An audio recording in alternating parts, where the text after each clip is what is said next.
Spring is showtime all over the DMV and at BetMGM. With baseball back, the weather warming up, you love hockey and basketball, and the action is better than ever this time of year. Perfect time to take your shot at an easy 100 with the king of sportsbooks. Sign up today using my code MichaelJ100 and win $100 in free bets when you place a $1 moneyline wager on the Wizards or Lakers. And if either team hits a 3, you win, regardless of your bet's outcome. No matter what your favorite sport is, BetMGM is always at your fingertips with innovative parlay selection builders, daily promotions, boosted odds specials, and more. Download the app or go to BetMGM.com. And remember, the code is MichaelJ100 to win $100 in free bets when you wager $1 on the Wizards or Lakers to hit a 3. New customer offer, paid and free bets. Visit BetMGM.com for terms and conditions. Must be 21 years or older. Washington, D.C. and Virginia only. Please gamble responsibly. Gambling problem? Call 888-532-3500. Sports Desk, your 950 KJR Sports Headlines.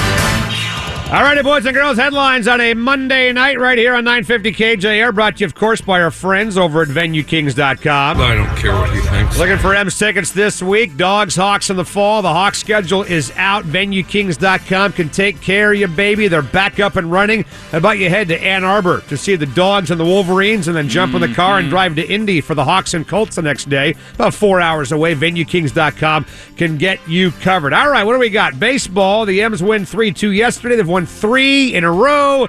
They're now 21-20. 3 games starting tonight with the Tigers. You say who say what? Kikuchi against Casey Mize at 7:10 this evening. Basketball news. Steph Curry headlines the first-team All-NBA list along with Dame Lillard, Luka Doncic, Giannis, and Nikola Jokic. And Jaden Hardy, he is the number 2 player in the class of 2021. He is deciding to skip college and head to the G League. The Basketball Hall of Fame inductees for 2021 were announced. Lauren Jackson among the inductees, as are Chris Bosh, Paul Pierce, and for some reason, Ben Wallace.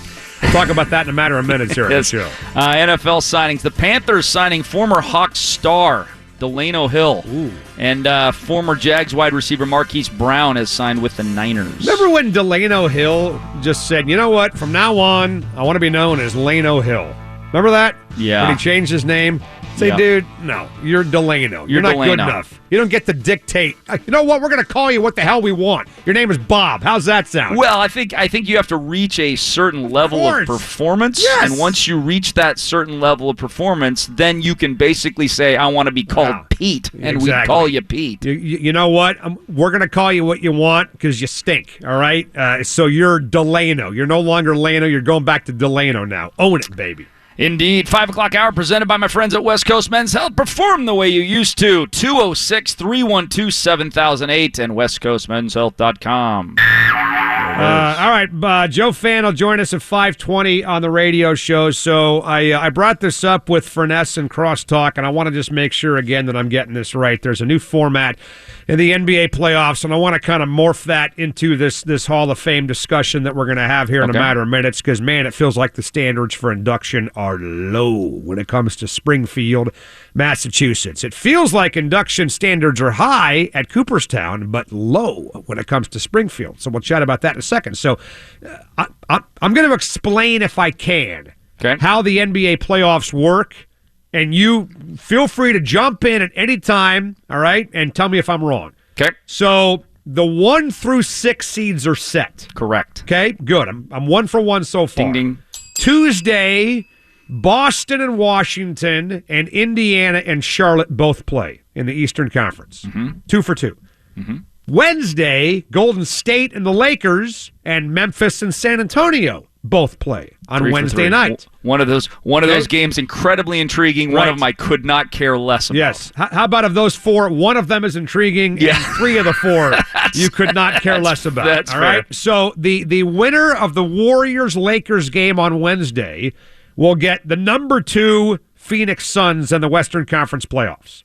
The loser plays the winner of the Memphis-San Antonio game for the right to play the number 1 seeded Utah Jazz. You got it. Did I get that right? You got it. Okay. I mean, the 7th, 8th play to earn the 7th seed. And the loser of the game plays the winner of the 9-10 game. Meaning in the Eastern Conference, the Boston-Washington winner gets the Nets. The loser plays Indiana and Charlotte for the right to play Philadelphia.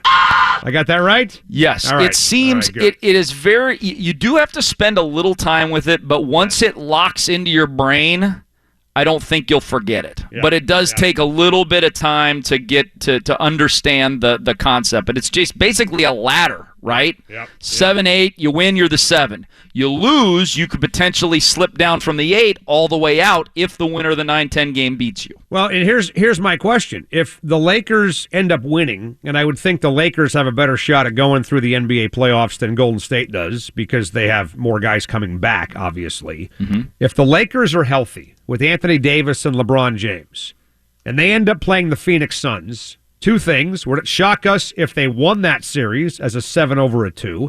And would it shock us if the Lakers were actually favored as a 7 seed over a 2 seed? Well, the Lakers are 4-1 to win the NBA championship. The Suns are 14-1 to win the NBA championship. So not only would I be not shocked if the Lakers were favored, the contrary is true. I would be stunned if the Lakers were underdogs against the Suns in that series. Which is crazy, right? I mean, if you're Phoenix, you're like, you got to be kidding me. Really? Our reward for being the second best team in the regular season in the Western Conference is we get the Lakers when they're healthy. Right. They've been sandbagging it this entire time, giving LeBron all these nights off, Anthony Davis all these nights off. They're healthy, they're rested, and now we get to play then. What was the hell the point of the regular season if you're the Phoenix Suns? If your that's reward the problem. is you're playing the Lakers. It's the problem with the NBA. It's the great problem with the NBA that baseball suffers from too. There are just simply too many games. And I've told you this many times. My favorite NBA season of all time is when they played 50 games during the lockout shortened year. Every 99, game, right. Every game seemed to matter. Now, it'll be interesting to see, since the NBA's already added this goofy little play-in thing, if they're going to do something similar to what the WNBA has done. The WNBA has added a Commissioner's Cup this year, and the goal of the Commissioner's Cup is to give a little carrot during the regular season, so you can actually win something during the regular season. Yeah. So you play your conference games, and you play the Western Conference champion in the first 10 games of league play, plays the Eastern Conference champion of the first 10 games of their league play, and there's money given out to the players. Right. The NBA could certainly do something like that and have like a little mid-season tournament that would make the regular season a little bit more palatable. Why would I care about that, though? Honestly, for a guy that's grown up in an era where all I've known is one champion every single year, right? Why would I care about a team that gets the regular season champion trophy? Why would that float my boat? I would just say it adds something other than what you've had before, which is just a boring run of 82 games, and we're just waiting for May. Yeah, I mean, I get it for the players if there's money involved, totally, right. But well, it gets them to play. Perspective, why would I care? Well, it does. It'll get the players to play. So maybe LeBron James plays a few more games. Maybe AD plays a few more games if he knows that he has a chance to win, let's say, $5 million. Yeah. By winning this Commissioner's Cup, do I play a little bit more in January instead of sitting out these 5 or 6 or 7 games? Well, LeBron James makes $40 million a year, so it would have to be significant. It would have to be big. I would think that the amount of money, and Anthony Davis making 33, by the way. Mm-hmm. Steph Curry's making 40, James Harden's making 41, all right? So the amount of money, by the way, 41 yards. Thank you. The amount of money that these guys would have to get to make it worthwhile to keep going instead of taking these days off to get rested for the actual NBA trophy would have to be significant, like the supporter shield, for example, in the MLS. Exactly that. Yeah. Is that a big deal? Yes, huge. Okay. Because that's soccer. Soccer's got all sorts of little goofy tournaments during the season. Now, maybe basketball turns into that. We've got the millennials that love their soccer, which is great, but maybe the NBA turns into something like that. Can they want to pull over these soccer fans that are used to having mid-season tournaments? Let me ask you this, though. If the Sounders, for example, won the supporter shield, which they did in 2014, but lost in the first round, that would suck horribly. Who cares?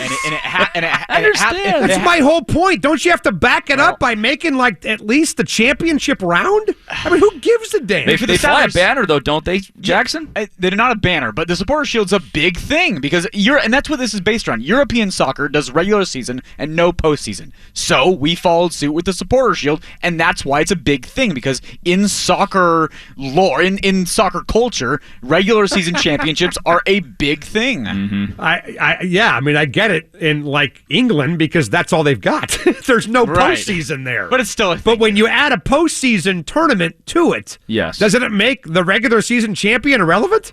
Unless it's the same team that wins the whole thing?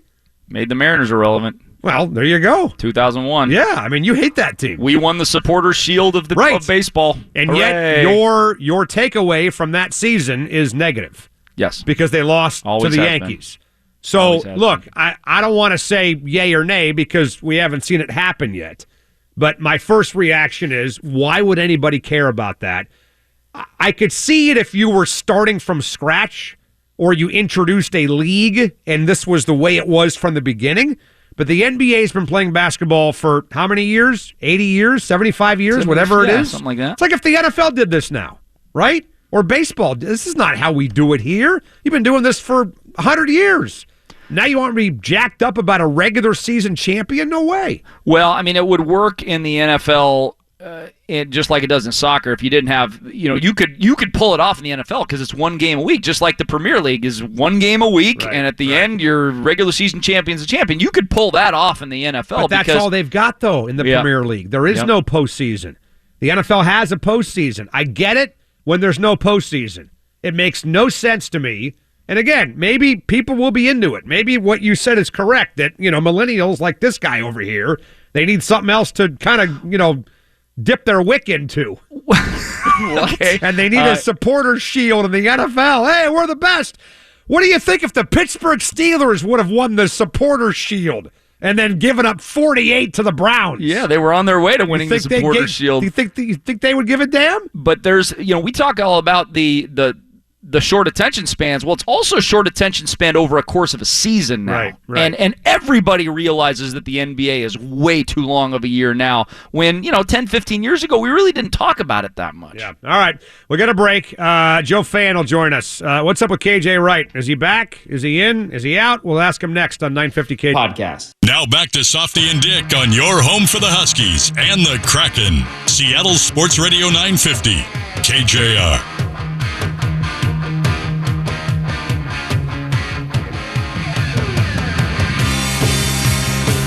You know what's crazy about this song? It's awesome. Came out 37 years ago. Oh, my God. Panama on the 84 album, 37 years ago. We are old. So our friend, the Rev, who we're going to have on right now, the Rev Joe Fan, he's got no concept of when this song came out. Well, the Rev is only 11, so he's got no idea about anything. Joe Fan, who performed his first wedding over the weekend. Yes. I mean, are you any truth to the rumor, Joe, that you're going to be getting out of the sports media business and entering the nuptial business? Yeah, I think it's possible. The reviews have been good. I got all 5-star Yelp reviews. The jokes landed. Yep. And so, maybe I'm going to have to pivot here in my career pursuits, and it'll give me more time to golf during the fall, I think. There you go. And the couple is still married? Is that right? The couple has made it so far, so right now I'm 1 for 1. I love it. Well, Joe Fan is with us from NBC Sports Northwest. Anyone needs anyone to officiate their wedding. Joe is always willing and able, by the way. And he loves, by the way, weddings on golf courses, too. So that's a bonus for him. Yeah. So Ian Furness came by about 3:30 and said he's hearing the Hawks haven't even offered KJ Wright a contract. What do you think? Spring is showtime all over the DMV and at BetMGM. With baseball back, the weather warming up, you love hockey and basketball, and the action is better than ever this time of year. Perfect time to take your shot at an easy 100 with the king of sportsbooks. Sign up today using my code MichaelJ100 and win $100 in free bets when you place a $1 moneyline wager on the Wizards or Lakers. And if either team hits a 3, you win, regardless regardless of your bet's outcome. No matter what your favorite sport is, BetMGM is always at your fingertips with innovative parlay selection builders, daily promotions, boosted odds specials, and more. Download the app or go to BetMGM.com and remember the code is MichaelJ100 to win $100 in free bets when you wager $1 on the Wizards or Lakers to hit a three. New customer offer, paid and free bets. Visit BetMGM.com for terms and conditions. Must be 21 years or older, Washington, D.C. and Virginia only. Please gamble responsibly. Gambling problem? Call 888-532-3500. Look, staying healthy isn't easy. Watching your diet, hitting the gym, avoiding stress. But a good night's rest helps boost your overall health and wellness. And it couldn't be easier. The new Sleep Number 360 Smart Bed is the only bed that effortlessly adjusts and responds to both of you. The result? You wake up ready for anything. Proven quality sleep is life-changing sleep. Don't miss our weekend special. Save $1,000 on the new Sleep Number 360 Special Edition Smart Bed, Queen, now $17.99. Plus free premium delivery when you add a base. Ends Monday. To learn more, go to sleepnumber.com. Yeah, it's interesting. My guess would have been that they had some sort of kind of standing offer on the table, but maybe they didn't want to insult him. And when he says, I'm willing to sign elsewhere, I'm not going to take a hometown discount, they say, all right, well, then we're not going to offer that hometown discount until you come back and say that, hey, we want to get talking, and you know that, you're not going to get the money you were hoping to get, and the market's not what you expected it to be, and, now you want to have a conversation about whether it's possible. The Seahawks are in a tough spot because, are they objectively better with KJ Wright? Yes. KJ Wright had a tremendous year last year, one of the best of his career. But you just spent your first-round pick in 2020 on an inside linebacker. And so if you sign KJ Wright, is KJ Wright okay being a part-time player? Are you going to make Jordan Brooks then again a part-time player for the second straight season? What about Cody Barton, the guy who used the third-round pick on 2 years ago?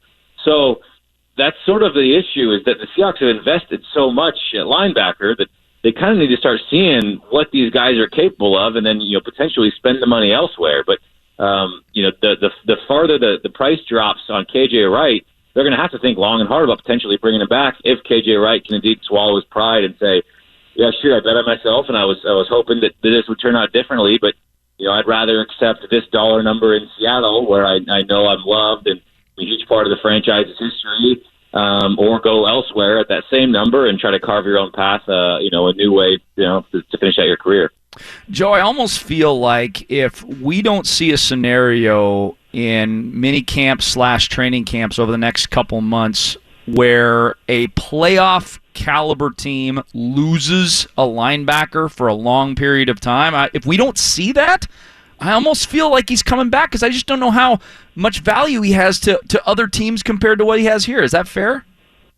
I mean, it's just hard because he's a guy who's in the twilight years of his career, and he plays a position that isn't seen as a position of premier value. It's not a left tackle, he's not a corner, he's not a quarterback, not a receiver, and so. That's what's, playing against him. I'm sure there have been offers out there that he's maybe turned down and is hoping for more. But, even if a big-name linebacker goes down and a team becomes desperate, the money's still not going to be what he was hoping it would be at season's end. And so I'm really curious to see how it plays out. Again, there's so much pride involved for him, given what he said on his way out. And then also not just the money-wise, but, there's a chance that you're not playing every down in Seattle with Jordan Brooks going into his second year. So there's a lot of layers to it, but I think everyone in Seattle would love to see KJ Wright back in a Seahawks uniform. Joe Fan with us. Find him on Twitter, @Joe_fan, because @JoeFan with two N's was already taken by somebody else, apparently. Talk to us about what Pete Carroll said about restructuring Bobby and Russell's contract. He said, we don't really need to right now. And maybe he's right on the 17th of May, but would he have been right 3 months ago on that? Yeah, I mean, pretty simply, that's exactly what he said was, we looked at it, we told Russ that we looked at it, and we decided that it wasn't necessary at this point. And I get that. I mean, they've been able to do quite a bit, and they've decided that taking small cap hits down the road with a number of players they signed with those voidable years, that was more worthwhile than kicking the dead cap number on Russ's contract further down the road. And to me, I get it. I mean, we know Pete tried to paint this kumbaya picture of everything's all good, but we know there were issues in the Seahawks organization. We know there were tough conversations that had to be had. Pete also mentioned that. And so I just think things are too volatile with Russ and with Mark Rodgers to take the risk of. I do think it has to be some sort of a last resort type deal where we know exactly how we're going to spend this money. Okay, we need to restructure Russ so we can go sign Sherm or whatever the case may be. You know exactly how you're going to allocate those funds, and they feel like they've been able to restructure the roster just fine without having to do so. You know, you don't know what's going to happen next year. If they happen to have some injuries and regress, and if Shane Waldron's not the guy, and him and Russ don't get along, and there's no guarantee that he's there beyond this year. And so, knowing that and knowing that risk and that potential outcome, it would be a pretty big risk then to kick that dead cap space down the road. So I get why they didn't. That's why I just was curious. Why I asked. I think it made sense that Pete Carroll was as transparent as he was, saying we thought about it. But I also completely get why they haven't just yet. Joe, this is the first Seahawks rookie minicamp I can ever remember where arguably the biggest story wasn't even a rookie. What did you see from Darrell Taylor? What could you see from Darrell Taylor? Because he's getting some good reviews. Yeah, he was there. That's like the biggest thing. I mean, the fact that he was available and out there, and he mentioned he's not thinking about his leg, while he was on the field. He did say he never really feels like he'll be fully past the leg injury, which is kind of like what Tyler Lockett told us a couple of months ago when he signed that big contract, saying that he lost a half a step when he broke his leg. And, now you look at how much you're able to overcome and still be a tremendous football player, even though you aren't the player you once were. I think there's a degree of that with Darrell Taylor where he goes, I might not have 100% of the athletic ability that I had before, but I know I'm still plenty good, to be a successful pass rusher, whether it ends up being as a Sam linebacker or the Leo spot. He's going to get reps at both. And so to me, it's, Pete Carroll kind of said, wishful thinking, we're just approaching it like the legs behind him. I think there's reason for some cautious optimism. He looks thin. You said he was 245 or 247. Yep. Wants to get up to 260 by the time he plays this season. So he's got some work to do on that from that standpoint. But all in all, all you can ask is for a healthy training camp and for him to give himself a shot at getting some reps immediately. Do they have enough stars on their defensive line? They got quantity, but do they have enough quality on their defensive line?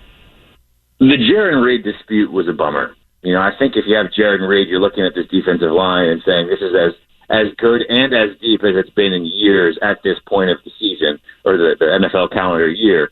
You could still argue it is there because I think getting Carlos Dunlap back was really big. I think Kerry Hyder is a fine player where he's going to be able to play inside and outside. I think L.J. Collier's got a lot of competent football in him.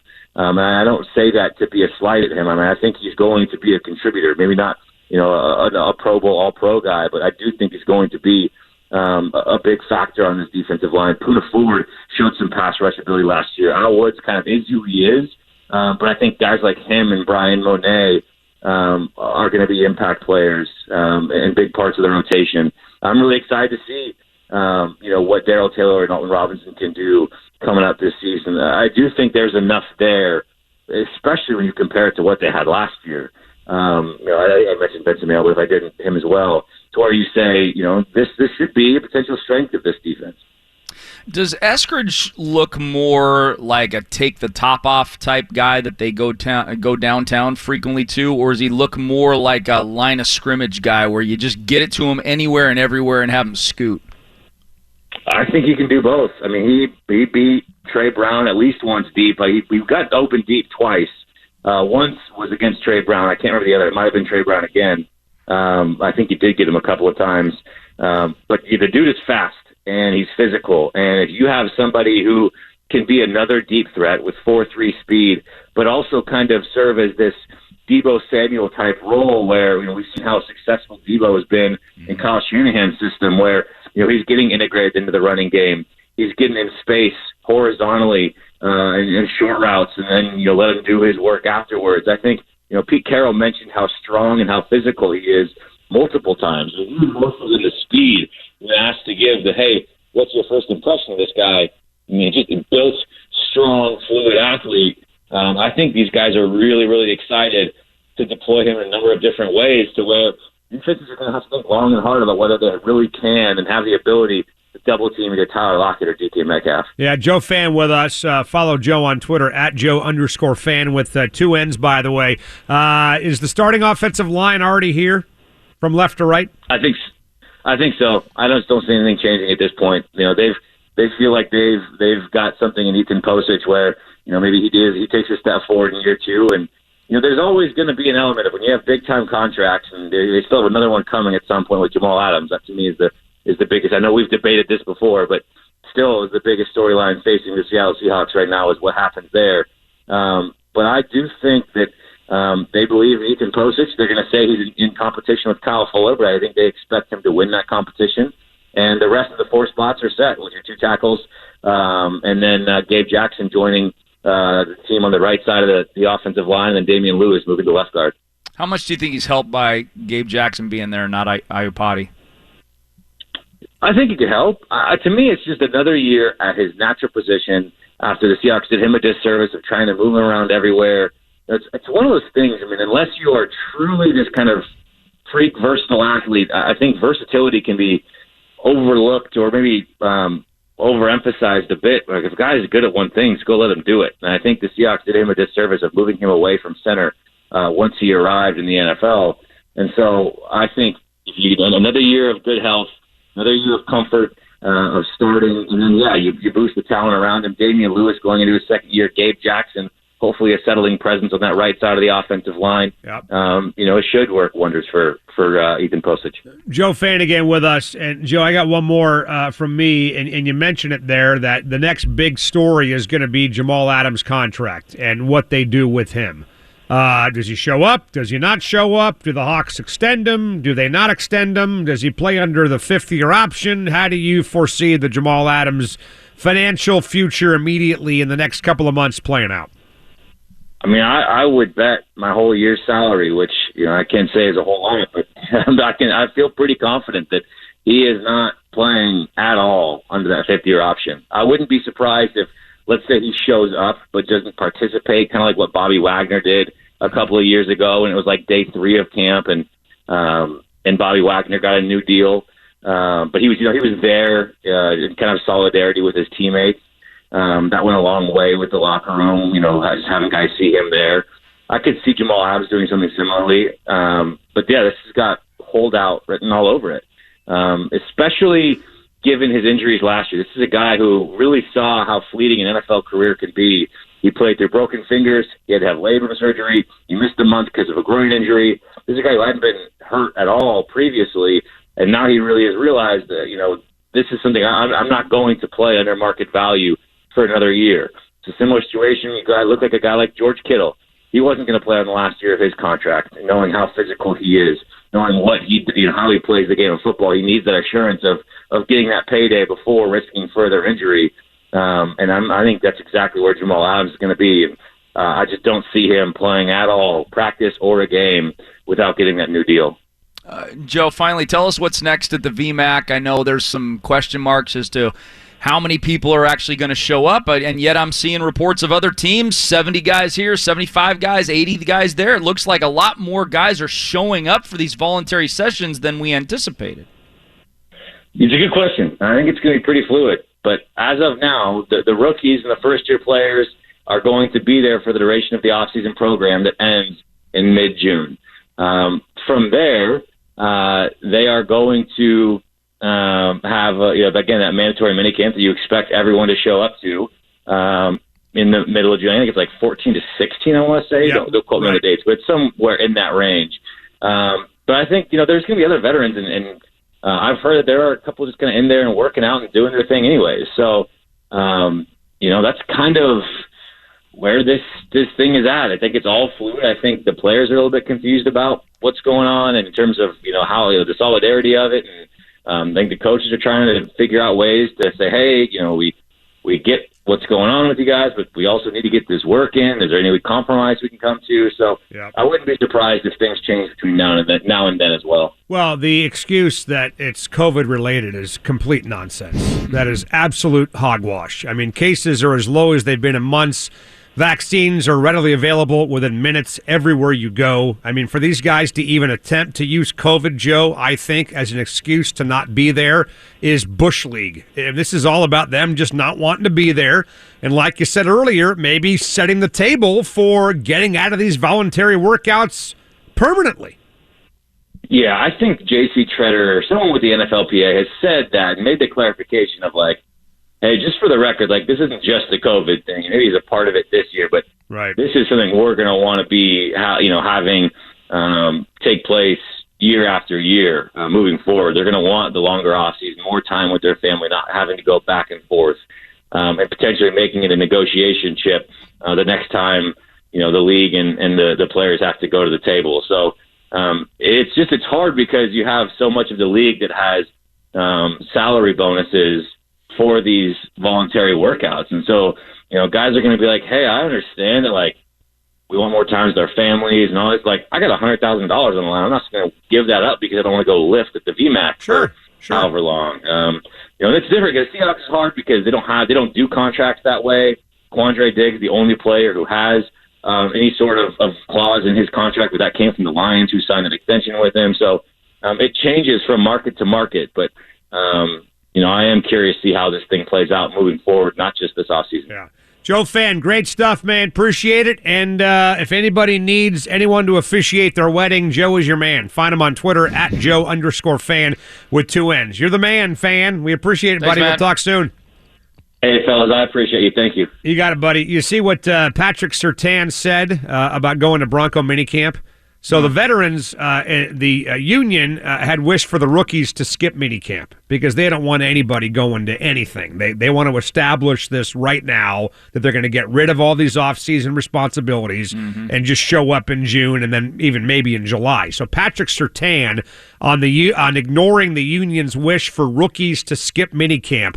I was going to come up here and play regardless. I'm a rookie. I feel like I don't have that bit of advantage yet for me to miss minicamp. I have no proven ability to miss minicamp, end quote, said Perfect. Patrick Surtain. Love it. I love that. That's phenomenal out of a rookie to say something like that. And again, I think there was a point in time where maybe using COVID as an excuse would have been legit. Not anymore. Not anymore. No. You know what? I'd like to skip work. You'd like to skip work. A lot of people would love to skip work, and they can't do it. Why? Because they have jobs. They got to go to work, make a living.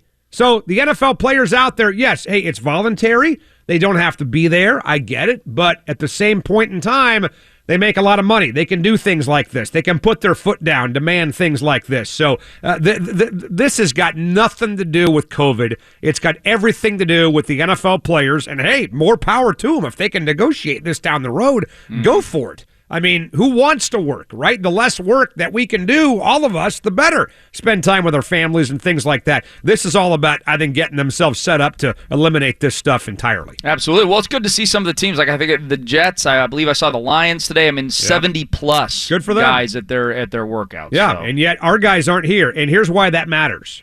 Because somebody could say, well, what do you care? So what if these guys aren't showing up? I'll tell you why it could matter next on Softy and Tom to learn more. You're listening to Softy and Dick.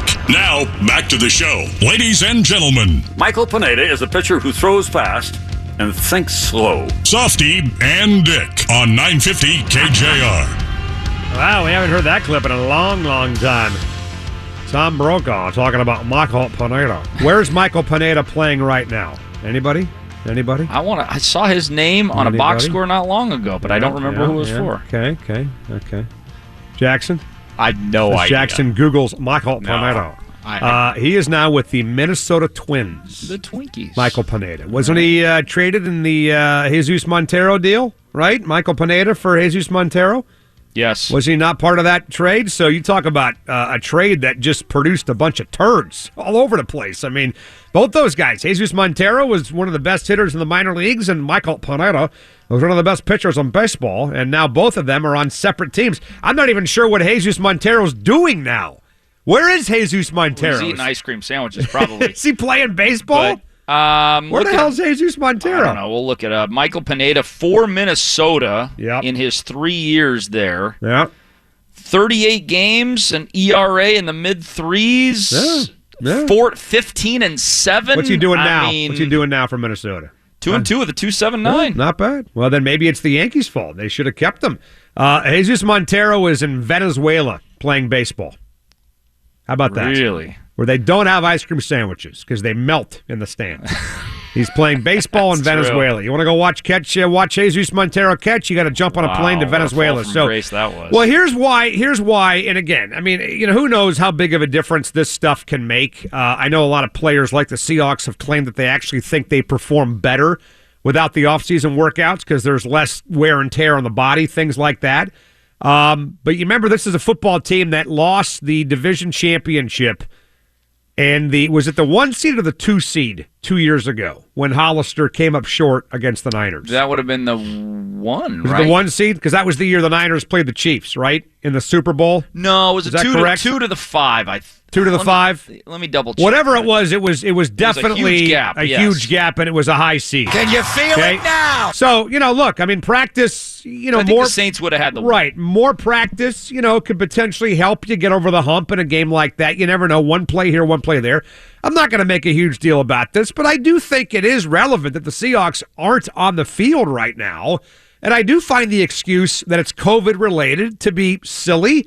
I think it gets sillier as the days go by. It's almost as silly as the NCAA using puddles in the fairway as a reason to cancel that women's golf tournament last week. It's like, dude, what are you talking about? This is no longer that. I mean, it's a concern. I'm not saying you just dismiss it, but to not show up to work where you practice outside, to me, I think it's lame for them to keep using that excuse. So if they're coming out now and saying, well, it's more than COVID, then that's fine. But here's why it stinks to not have them here. The Seahawks are the only team in the NFC West that have a brand new play caller from last year.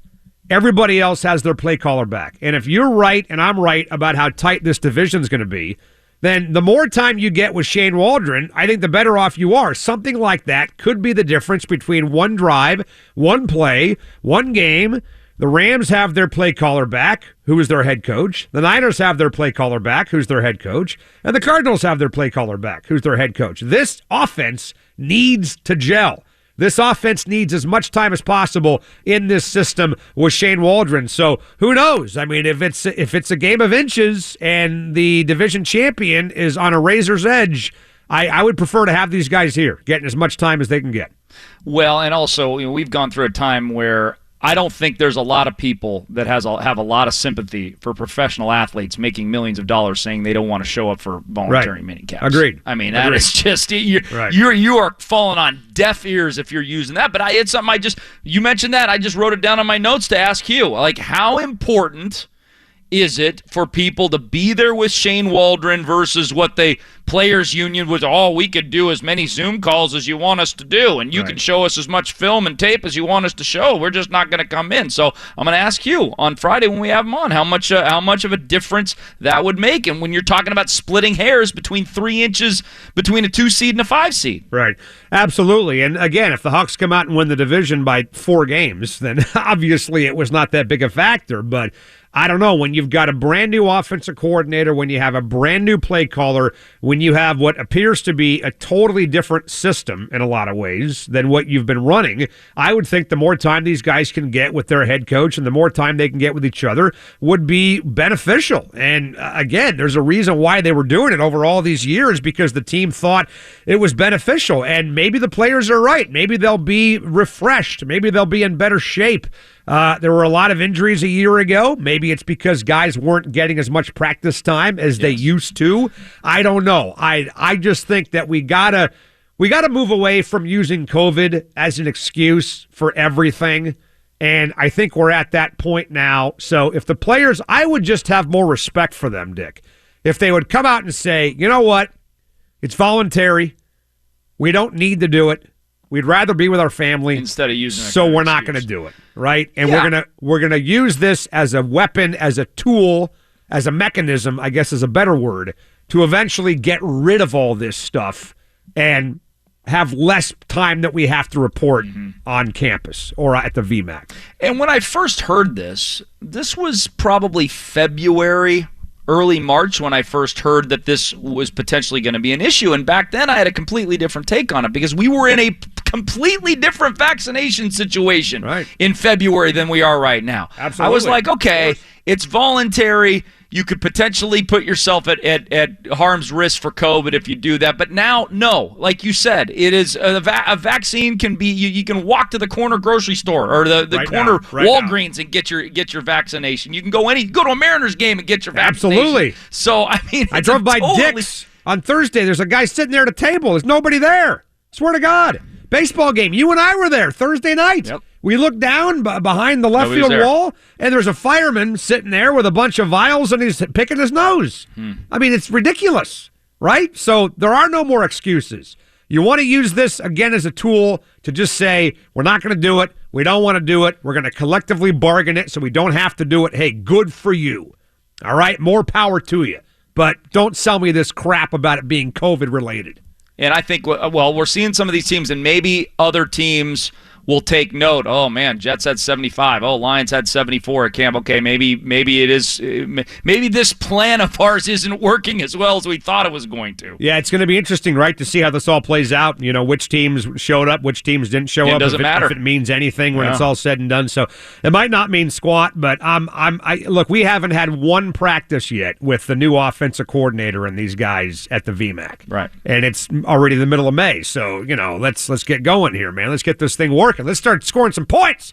Let's start getting that fly sweep going, baby. 5:55 headlines, including news from the NBA, news from the major leagues, news from the NFL, all coming up on Sports Desk, your 950 KJR Sports Headlines. Ah, buddy, here we go. Headlines at 6:01 Monday night, brought to you by VenueKings.com. It's a horse crap radio show. We got...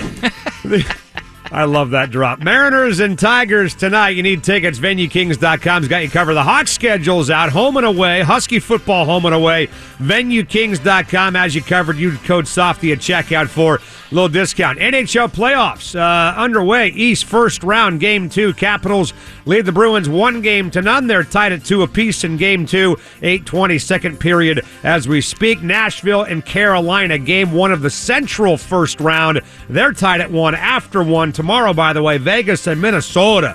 Game 2 of the Western Conference first round series is tomorrow at 7 o'clock. Face off right here on KJR. Four-time Pro Bowl pass rusher Ryan Kerrigan leaving Washington, signing with the Eagles. Kerrigan is the Washington football team's all-time sack leader. Really? I wouldn't have known that. You don't say. All those great defensive linemen the Redskins have had over the years, and he's the guy. Interesting. All right, Giants lead the Reds 5-1, top of the 8th in Cincinnati.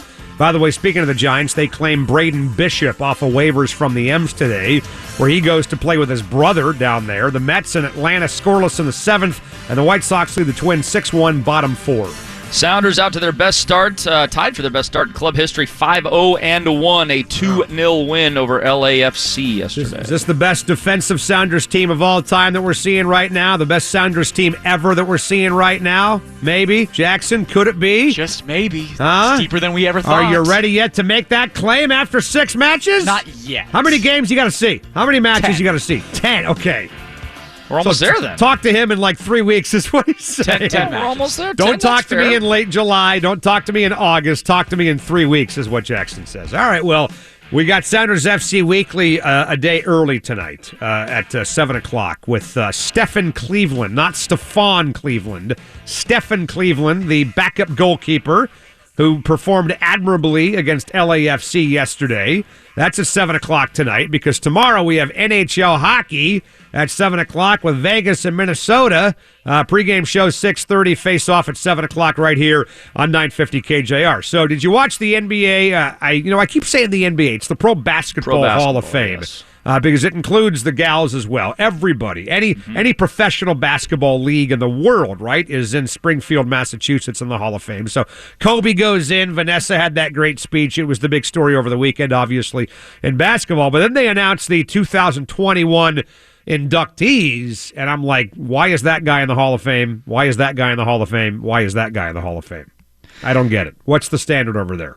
Well, the standard is certainly less than what it is in the other sports. And and we're talking about Ben Wallace, of course. And Ben Wallace averaged about 5.5 points a game and about 9.5 rebounds a game. And he's now in the NBA, but he played really good defense, and he was arguably the best defensive presence in the conference for a decade. 4-time Defensive Player of the Year. So that means something. But for me, more than accolades, for me, looking at a Hall of Famer is more of an eye test. And I watch these guys, especially when Ben Wallace was playing, I was watching a lot of NBA basketball, and I need a higher level to be a Hall of Famer. And you look at I looked in the last 5 years at some of the names that have gone in the NBA Hall of Fame. Ben Wallace, Mo Cheeks, Paul Westphal, Chris Bosh.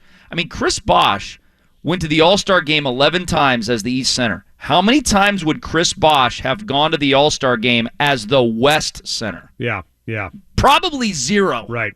Probably 0. Well, but here's the point on Wallace. Was he even ever consistently the best player on his team? Not consistently. You had Stackhouse, you had Chauncey Billups, you had Rip Hamilton there for a while in Detroit. Yes. He was never the best player on those Piston teams, and I'm not saying you have to be the best player, but because Scotty wasn't the best player. Sure, He's but that's because he had Michael Damn Jordan playing next to him. If Ben Wallace or Scottie Pippen, for example. Here's why you can make the case for Scotty, because if Scotty had taken off to go play for somebody else, he would have been the best player in his prime. Yes. But he stayed in Chicago.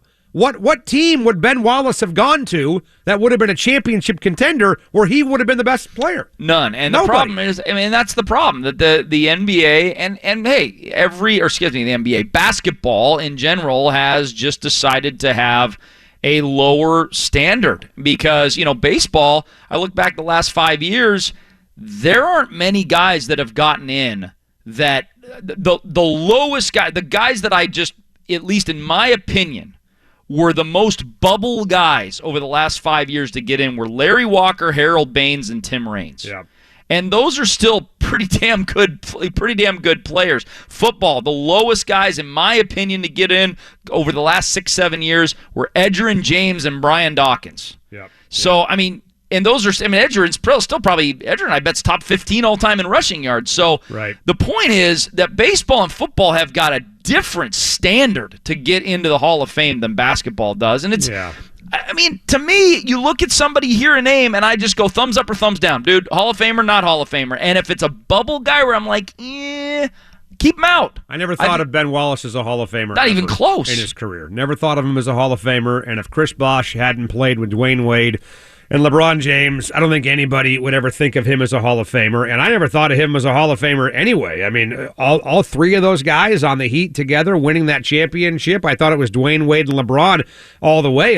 Bosh was a good player, but he was never a gigantic difference maker every night the way those other guys were. So Tony Kukoc, I agree with you. Yeah, the Basketball Hall of Fame just seems to have much lower standards than other Hall of Fames out there. And I don't know, maybe it's why basketball is so popular right now, because everybody's a winner. I have no idea. And I think it cheapens the... Of course it does. It cheapens the legacy of somebody like Lauren Jackson, who is a legitimate one of the top 5 players of all time in her sport, and she's going in alongside a guy that wasn't even the best player on his own team. Well, the thing is, too, about the longevity, I get how guys can play forever. There's something to be said for guys that can keep doing it. Frank Gore is 37 years old, and he played for the Jets a year ago. He's still playing now. Yeah, but, the guy went out there and averaged 3.5 yards a carry. And he did it in 2019 with Buffalo, 3.5 yards a carry at the age of 36 years old. So at what point do you say guys are just hanging on to just maybe boost those stats up? Like Frank Gore, for example. Still got to make a team, though. Somebody's still got to watch you. Right, but is he really that great a player? Okay, he's averaging 3.5 yards a carry, and I'm sure his name is a big reason why teams want him. Hell, the Jaguars want Tim Tebow, right, for some silly reason. But my point is this. Frank Gore is what, third in the NFL all-time in rushing, is Correct. that right? 16,000 exactly. You tell me if these names all belong together. Emmitt Smith, Walter Payton, Frank Gore, Barry Sanders, Adrian Peterson. No. Those are the top 5. It's the same thing with Phillip Rivers. You know as how a many quarterback. times, yeah, right, but you know how many times Frank Gore led the NFL in anything in rushing? 0. 0 times. Ever. Never did in anything. But baseball's got a couple of those longevity guys in there. Burt Blyleven's a longevity guy in baseball. True, right, but I'm okay if you can play in football for 15 years, in baseball if you can be at least a really good player for 20 years, that elevates you in my mind to Hall of Fame status. I just think it's again, it just cheapens it. I think the Hall of Fame should be about the elite of the elite of the elite. Overall, I agree with you. And I feel like a lot of people have made it something else than what it should be. We'll get a break. Corey Brock, by the way, speaking of the elite, if there was ever a Hall of Famer for broadcasters, Corey Brock from theathletic.com is going to join us next segment. We're going to talk a lot about Mitch Haniger, a lot about Jared Kelenick's debut over the weekend. 3 for 18, Jared Kelenick in his first 4 games, against the Indians this weekend as a pro. What about Julio Rodriguez? Julio Rodriguez is killing it right now in Everett for the Aqua Sox. And by the way, if you want to go see Julio Rodriguez play in A-ball, you might not have a choice but to go to Spokane or Vancouver because they're not home until the 1st of June. And by the 1st of June, Julio Rodriguez may be in Double-A. So you may have missed the train on that. Corey Brock will join us. Talk some Mariner baseball next on Soft. Spring is showtime all over the DMV and at BetMGM. With baseball back, the weather warming up, you love hockey and basketball, and the action is better than ever this time of year. Perfect time to take your shot at an easy 100 with the king of sportsbooks. Sign up today using my code MichaelJ100 and win $100 in free bets when you place a $1 moneyline wager on the Wizards or Lakers. And if either team hits a 3, you win, regardless of your bet's outcome. No matter what your favorite sport is, BetMGM is always at your fingertips with innovative parlay selection builders, daily promotions, boosted odds specials, and more. Download the app or go to BetMGM.com. And remember, the code is MichaelJ100 to win $100 in free bets when you wager $1 on the Wizards or Lakers to hit a 3. New customer offer, paid and free bets. Visit BetMGM.com for terms and conditions. Must be 21 years or older, Washington, D.C. and Virginia only. Please gamble responsibly. Gambling problem? Call 888-532-3500.